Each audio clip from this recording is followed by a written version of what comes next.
எதிர்கட்சி தலைவர், மாண்புமிகு எதிர்கட்சி தலைவர் பேசும்போது நிறைய பேசினாங்க. அதுல ஒண்ணு மட்டும் அரசு சொல்றதா நினைச்சுக்கிட்டு நம்மளை இன்டைரக்டா ஈவில் அப்படின்ற அந்த வார்த்தையை யூஸ் பண்ணாங்க.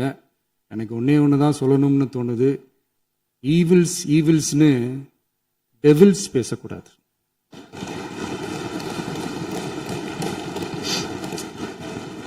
அவங்க இருந்திருந்தா ஒரு ஆக்ஷன் பண்ணணும்னு எனக்கு தோணுச்சு.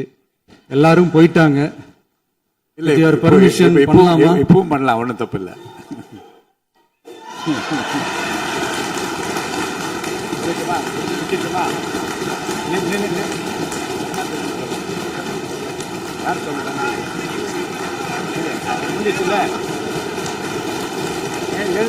சொல்லட்டுமா?